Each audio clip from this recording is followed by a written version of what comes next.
நேற்றைய உலகக்கோப்பை போட்டியில் சஞ்சு சாம்சன் தான் அபாரமான ஆட்டத்தை வெளிப்படுத்தி 97 ரன்கள் எடுத்து ஆட்டம் இழக்காமல் இருந்து இந்தியாவை ஜெயிக்க வச்சார்னு சொல்லலாம்.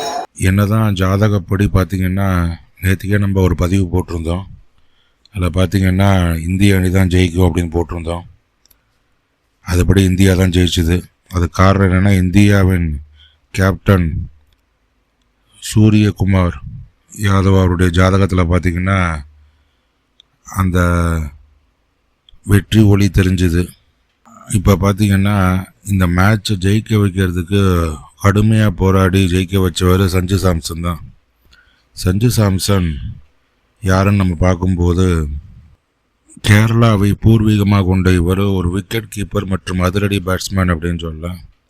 ஐபிஎல் தொடரில் ராஜஸ்தான் ராயல்ஸ் அணியின் கேப்டனாக சிறப்பாக செயல்பட்டு வருகிறார். இவருடைய தலைமையின் கீழ் 2022 இறுதிப் போட்டி வரை ராஜஸ்தான் ராயல்ஸ் போனது அப்படின்னு சொல்லலாம். சமீப காலமாக இந்தியா T20 ஒருநாள் போட்டிகளில் தனக்கான இடத்தை பிடிச்சிருக்கான்னு சொல்லலாம். 2024 வெங்கடேஷுக்கு எதிரான T20 போட்டியில் சதம் விளாசி அபாரமாக அசத்தியுள்ளார் அப்படின்னு சொல்லலாம். சஞ்சு சாம்சன் தனது கிளீன் ஹிட்டிங் மற்றும் நேர்த்தியான ஷாட்டுகளுக்கு பெயர் பெற்றவர். களத்தில் அமைதியாகவும் அதே சமயத்தில் அதிரடியாகவும் விளையாடக்கூடியவன்னு சொல்லலாம். கேரளா மாநில அணிக்காக விளையாடக்கூடிய இவர் ரஞ்சி கோப்பை மற்றும் விஜய் ஹசாரே தொடர்களில் பல சாதனைகளை படைச்சிருக்காரு. ஐபிஎல் தொடரில் 4000க்கும் அதிகமான ரன்களை எடுத்து பல அதிரடி சதங்களை எடுத்திருக்கார் அப்படின்னு சொல்லலாம். T20 சர்வதேச போட்டிகளில் தொடர்ச்சியாக 2 சதங்கள் அடித்து முதல் இந்தியர் என்ற பெருமையை 2024 தென்னாப்பிரிக்கா மற்றும் வங்கதேசத்தோட டீம்களோட விளையாடும் போது சாதிச்சு காமிச்சிருக்காரு அப்படின்னு சொல்லலாம். கேரளாவிலிருந்து இந்திய அணிக்காக விளையாடக்கூடிய ஒரு முக்கியமான வீரர்களில் இவர் ஒருவர் அப்படின்னு சொல்லலாம்.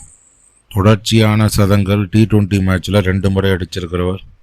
மிக திறமை வாய்ந்த ஒரு பேட்ஸ்மேன் அப்படின்னு சொல்லலாம். அசராமல் தொடர்ச்சியாக ப்ளே பண்ணக்கூடியவர்.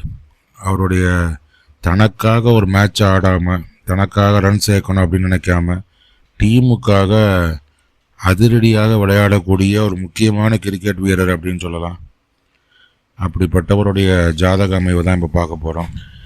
இவருடைய ஜாதகத்தில் பார்த்திங்கன்னா லக்னம் மகர லக்னம் காட்டப்பட்டிருக்கு. லக்னாதிபதி 2ஆம் வீட்டில் கும்பத்திலேயே ஆட்சி பெற்று சந்திரனுடன் சேர்ந்து அமர்ந்துள்ளார். இது ஒரு மிகச்சிறந்த அமைவு. அடுத்தபடியாக பார்த்திங்கன்னா 4ஆம் வீட்டில் கேதுவும், அதே மாதிரி 7ஆம் வீட்டில் செவ்வாயும், அதாவது கடகத்தில் செவ்வாயும் அமர்ந்திருக்கு. அதே மாதிரி பார்த்திங்கன்னா 10ஆம் ஸ்தானத்தில் தொழில் ஸ்தானத்தில் சூரியனும் புதனும் சுக்கிரனும் அமைஞ்சிருக்காங்க. சுக்கிரன் அங்கே ஆட்சி பெற்று அமர்ந்திருக்காரு. 11ஆம் வீட்டில் விருச்சிகத்தில் குரு அமர்ந்திருக்காரு. இப்படி அவருடைய ஜாதக அமைப்பு காணப்படுது. லக்னாதிபதி சனி 2ஆம் இடத்துல மிகச்சிறப்பாக அமர்ந்திருக்கான்னு சொல்லலாம். தனயோகத்தை குறிக்கும்னு சொல்லலாம். பெரும் சொத்து மற்றும் கௌரவத்தை சேர்க்கக்கூடிய வாய்ப்புகளை கொடுக்கும். பேச்சில் நிதானம் முதிர்ச்சி இருக்குன்னு சொல்லலாம். 10ஆம் அதிபதி சுக்கிரன் 10ஆம் வீட்டிலேயே அமர்ந்திருப்பது மிகச்சிறந்த மாளவ யோகத்தை கொடுக்குது. அந்த இடத்துல பஞ்சமகா புருஷ யோகத்தில் ஒரு யோகம் தான் மாளவி யோகம். கலை விளையாட்டு மற்றும் புகழில் மிகச்சிறந்து விளங்கக்கூடிய ஆற்றலை ஒரு கொடுக்குன்னு சொல்லலாம். 10ஆம் இடத்துல சூரியனும் இருப்பதனால திக்பலம் பெற்றதுனால தலைமை பண்பும் புகழும் தேடி வரும்னு சொல்லலாம். அதே இடத்துல புத ஆதித்ய யோகமும் உருவாகுது அப்படின்னு சொல்லலாம். சந்திரனுக்கு 10ஆம் இடத்துல குரு அமர்ந்திருக்காரு. கேந்திரத்தில் கஜகேசரி யோகமும் அமைஞ்சிருக்கு. செவ்வாய் 7ஆம் இடத்துல கடகத்தில் அமர்ந்திருக்காரு. நீச்சம் பெற்றிருக்காரு. இது ஒரு செவ்வாய் தோஷம் அப்படின்னு கருதப்பட்டாலும் லக்னாதிபதி வலுவாக இருப்பதனால பாதிப்புகள் குறையும்.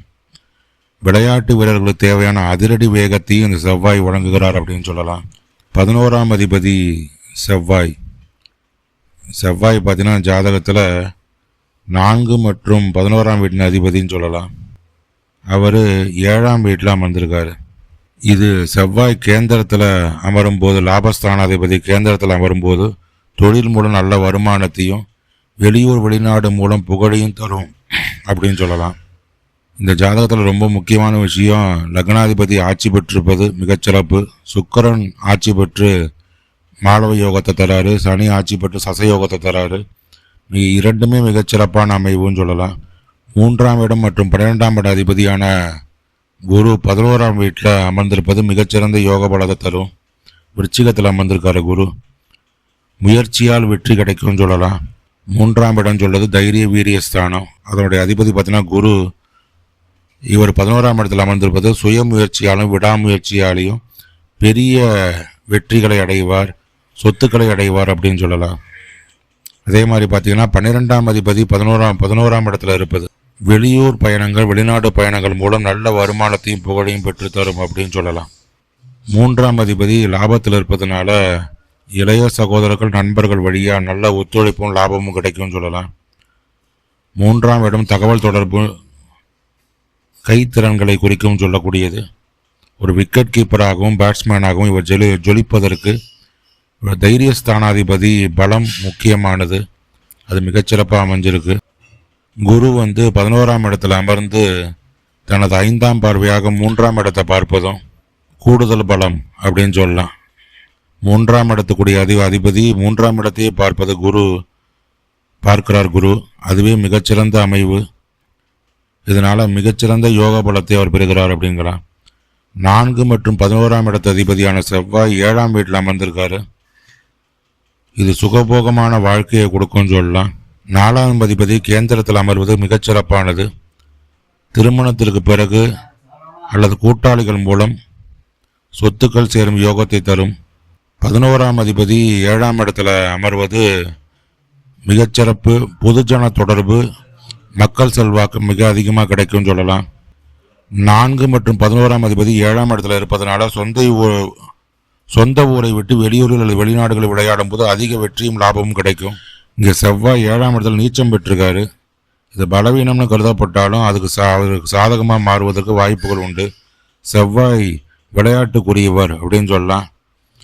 அவர் விளையாட்டுக்குரியவர். லக்னத்தை பார்ப்பதனால தனியாத போராட்ட குணமும் ஆக்ரோஷமும் ஆட்டத்தில் எப்போதுமே இருக்குன்னு சொல்லலாம். செவ்வாய் அமர்ந்த வீட்டின் அதிபதி சந்திரன் கேந்திரத்தில் பலமாக இருப்பதால் 6 மற்றும் 9ஆம் அதிபதி 10ஆம் இடத்துல அமர்ந்திருக்காரு.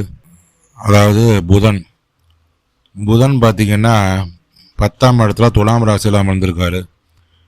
சவால்களை வெற்றியாக மாற்றும் தன்மையை இது கொடுக்குன்னு சொல்லலாம்.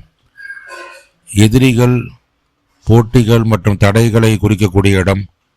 இதன் அதிபதி தொழில் ஸ்தானமான 10ஆம் இடத்தில் அமர்வது சத்ருகந்தா யோகம் போன்ற பலனை தரும்.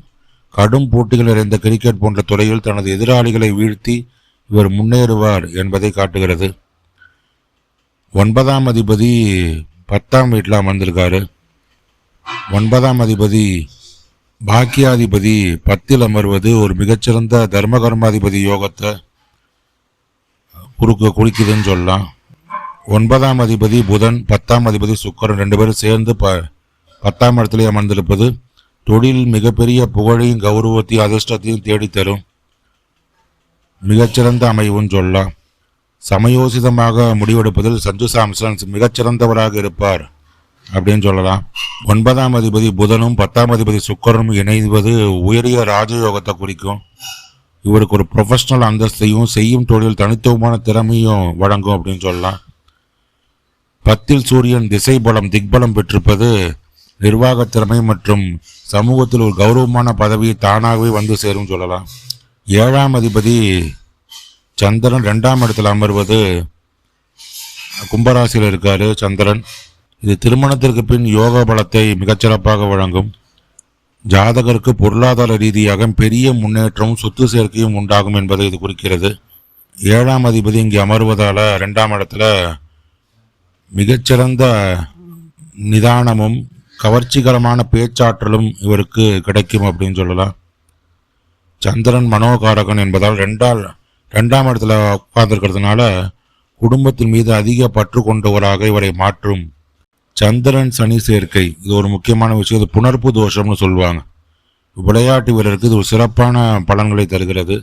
நிதானமான ஆட்டத்தை கொடுக்கும். சனியும் சந்திரன் இணைந்திருப்பது மன முதிர்ச்சியும் இக்கட்டான சூழலில் பதட்டமடையாமல் இருக்கும் பொறுமையும் வழங்கும் அப்படின்னு சொல்லலாம்.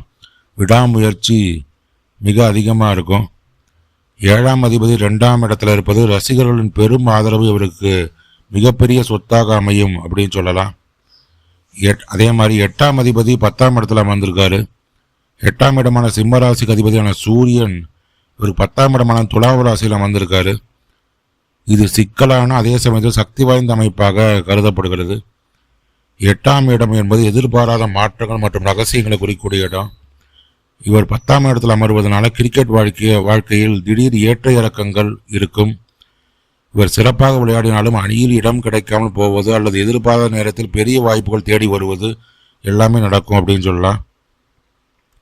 ஒரு செயலை மிகவும் நுணுக்கமாக ஆராய்ந்து செய்யும் திறனை தரும் அப்படின்னு சொல்லலாம். ஒரு பேட்ஸ்மேனாக பந்து வீச்சாளர்களின் பலவீனத்தை அறிந்து ஆடுவதில் இது உதவும் அப்படின்னு சொல்லலாம். 8ஆம் அதிபதி 10ஆம் இடத்தில் இருப்பது துஸ்தான் அதிபதி கேந்திரத்தில் அமர்வதை குறிக்கும். இது ஆரம்ப காலத்தில் பல தடைகளை தந்தாலும் ஒரு கட்டத்தில் இவரை ஒரு அன்பிரடிக்டபிள் மற்றும் ஆபத்தான வீரராக மாற்றும் மற்ற அணிகளுக்கு அப்படின்னு சொல்லலாம். இதில் நீச்சபங்க ராஜயோகமும் இருக்குது. ஏன்னா சூரியன் துலாத்தில் நீச்சம் அடைகிறாரு 10ஆம் ஸ்தானத்தில். அதே இடத்துல சுக்கிரன் ஆட்சி பெற்றிருக்காரு. அப்போ நீச்சபங்க ராஜயோகம் உருவாகி இது ஒரு வலிமையான யோகமாக மாறி இவருக்கு மிகப்பெரிய உழைப்பின் வாயிலாக மிகப்பெரிய புகழையும் செல்வாக்கையும் உருவாக்கும். இப்படி பல சிறப்புகள் இந்த ஜாதகத்தில் அமையப்பட்டிருக்கு அப்படின்னு சொல்லலாம். இவருடைய ஜாதகம் மிகச்சிறந்த ஜாதகம். அதே மாதிரி கஜகேசரி யோகம் இருக்குது. அதே மாதிரி நீச்சபங்க ராஜயோகம் இருக்குது. புதாதித்ய யோகம் இருக்குது. சனி ஆட்சி பெற்றிருக்காரு. சுக்கிரன் ஆட்சி பெற்றிருக்காரு. இது மாதிரி பல சிறப்புகள் அமைந்த இந்த ஜாதகம் இவர் மிகப்பெரிய கிரிக்கெட் வீரராக சிறப்பான வாய்ப்புகள் ஜாதகத்தில் காணப்படுது. இவருடைய விளையாட்டு இந்திய அணிக்கு மிகப்பெரிய பலமாகவே இருக்குன்னு சொல்லலாம் வரக்கூடிய காலங்களில். சரி, இது ஒரு சிறப்பான ஜாதகம். இது போன்ற சிறப்பான பதிவுகளுக்கு அன்னை அபிராமி அஸ்ட்ராலஜி சேனலை சப்ஸ்கிரைப் பண்ணுங்கள். நன்றி, வணக்கம்.